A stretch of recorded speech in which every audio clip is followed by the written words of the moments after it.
Hey everyone, how are you doing today? Welcome back to Tea Tuesday collaboration.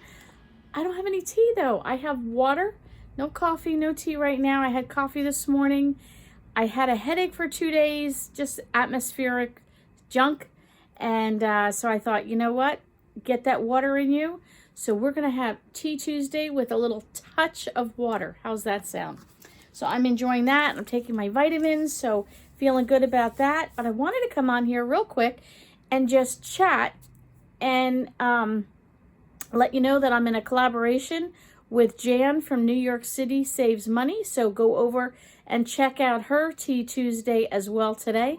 And I will link that in the description below as well. And just say hi to Jan. If you go over and visit her, just say, hey, came over from At Home with Lynn Wilson, wanted to say hello. So I've been struggling with, watching YouTube. Oh, the prices have gone crazy. And then I listen to other people. Oh, they're not so bad. I have learned, and I need to remind myself that I have learned this. Stop listening to people, because everybody has an opinion and everybody has a perspective. Depends on where you live, what part of the country. Are you in the United States or are you outside of the United States? What's happening in your circle of things? Give you an example. I went to my Stop and Shop the other day. It was in the evening. It was probably 5-ish, dinner time. And it was fairly stocked, not terrible. And there's a certain half and half that I like to get, coffee creamer. And I only seem to find it at Stop and Shop. And it's, on the rarity. So when I go, I try and stock up on it. Well, I thought I'll run over there real quick and look. Couldn't find it. But I just thought I'd scan a little bit and see what it looked like, because you hear different shortages, things like that. And I went down and I was like, well, bread looked pretty good. Frozen department, like pizza and, convenience foods. They were sparse.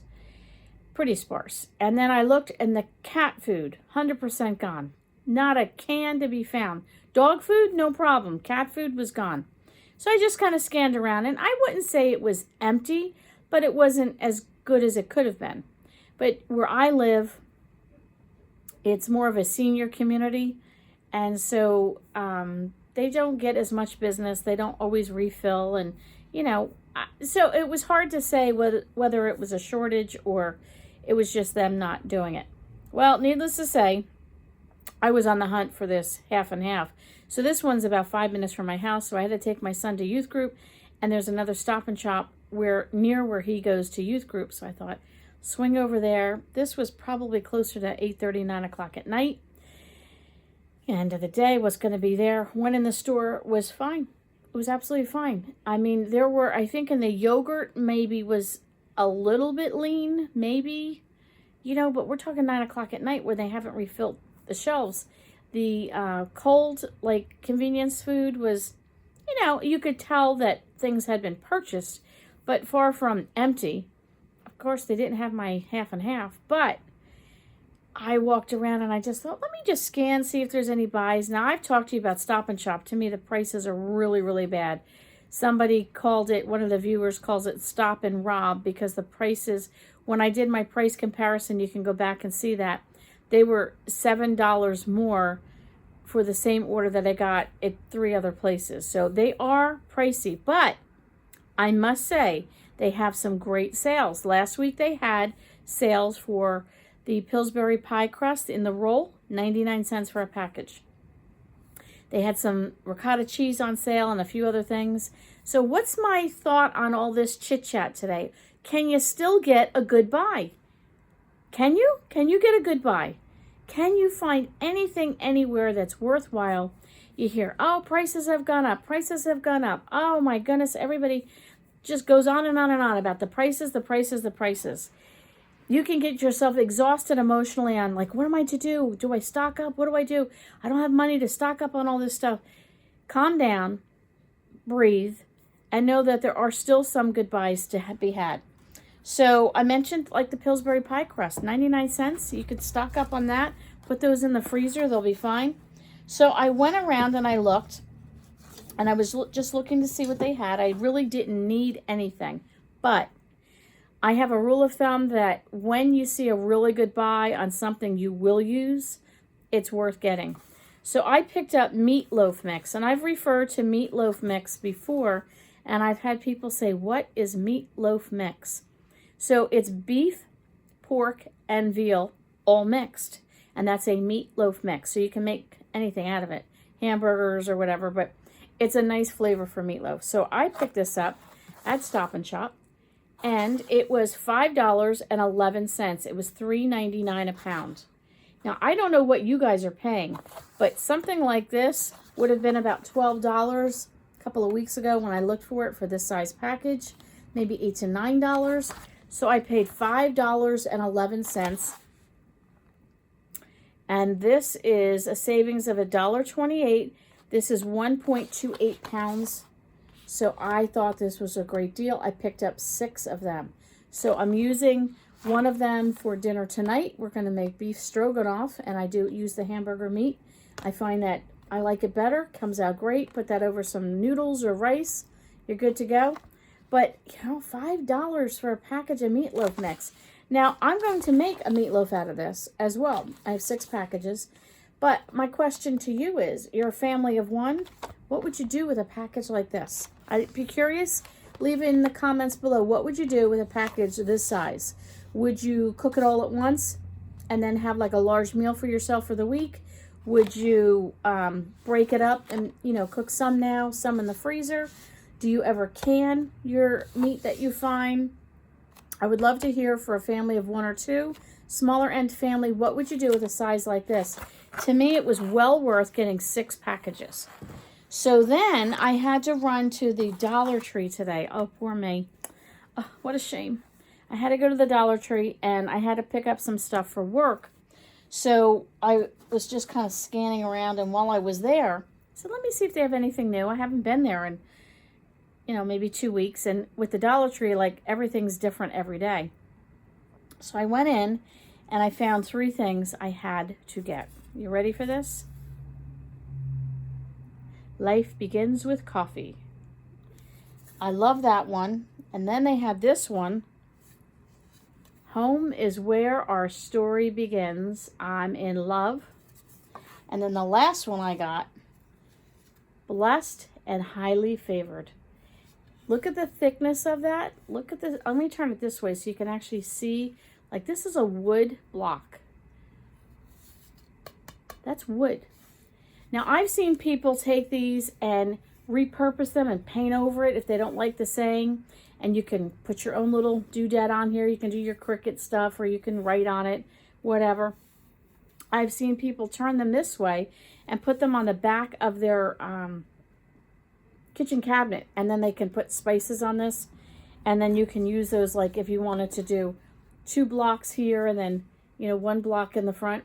But my question to you is, if I went into a place like Hobby Lobby or Michael's or Home Goods or Marshall's or anything like that, and you saw this there, would you pay $1? Now, my Dollar Tree is still $1.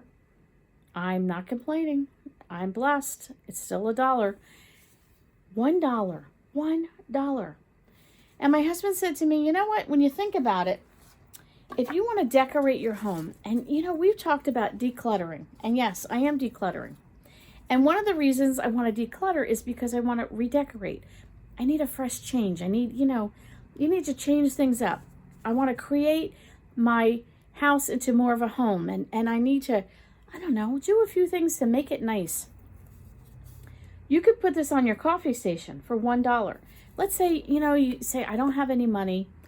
I'm really broke. Things are really tight. Well, do you have $1? You know, I'm not being sarcastic. I mean, do you have $1? Can you buy yourself something like this for $1?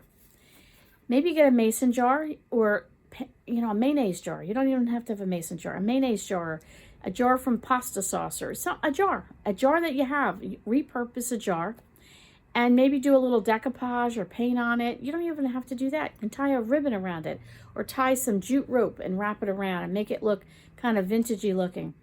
And then just go get some pines if you've got pine trees in your backyard, and get some snips and put that in there with a little water. Put that near your coffee pot, put this sign up, and you've got this cute little coffee station.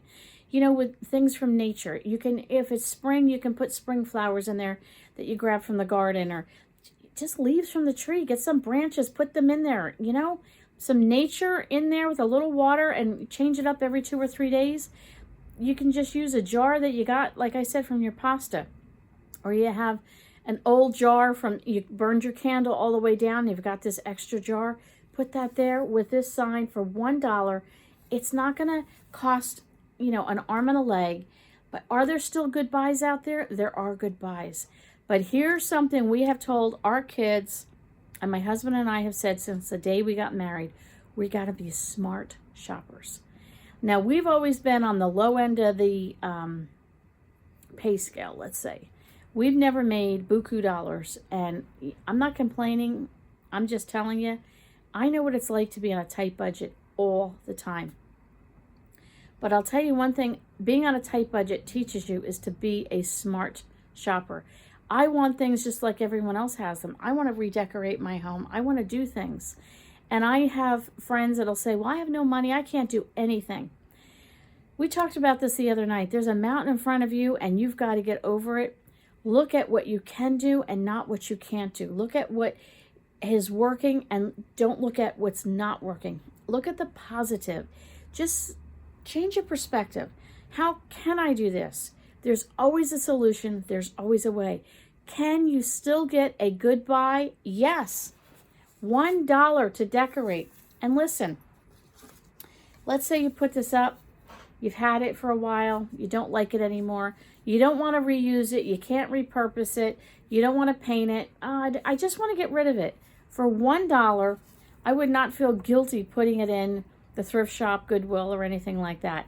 But if I paid $8 to $12 or maybe $15.99, something like that, you look at the prices that are in some of those stores on what they're charging. I would have to think twice, not only to buy it, but then how do I get rid of it when I've paid that much money? So simple little things like this, you can really change up your entire house. You could put something like this with a little plant next to it. Like I said, grab that spaghetti jar, grab that mayonnaise jar, whatever you might have. Put some fresh greens in it from the garden. And man, you've got a cute little centerpiece for your table. Look for your buys. Look for your meat markdowns. I know I'm hearing a lot of people saying they're not finding the meat markdowns as much. I have to agree. I know I look on the regular. I have not seen them as much. Either they're not as they're not putting them out as frequent, or more people are onto it and they're buying them up quickly. I don't know. But this to me was a great buy. Yes, it's a great buy. For me, this would be 2 meals. So this would be one. This would be another one. So I will probably make the whole thing. If you caught my video the other day about changing up our meal plan, I could cook this up, make some beef stroganoff. We have it for dinner. We'll have it for another meal. I can stretch that a little bit. You could cook it up and freeze it, whatever you want to do. But yes, there are still good buys out there. You guys got to go check it out. Leave me a comment below on some of the buys that you are finding. These are not the things in the sale paper necessarily. These are the unexpected things that you look. But you got to look. You got to look around. You got to see these things. Sometimes you find them. Sometimes you don't. Be grateful and happy with the ones that you do find. Thanks for coming over and visiting me on Tea Tuesday. Go over and check out Jan from New York City Saves Money for her Tea Tuesday collaboration. Let's see what she has to say today. Thanks for coming over. We'll catch you all on the next video.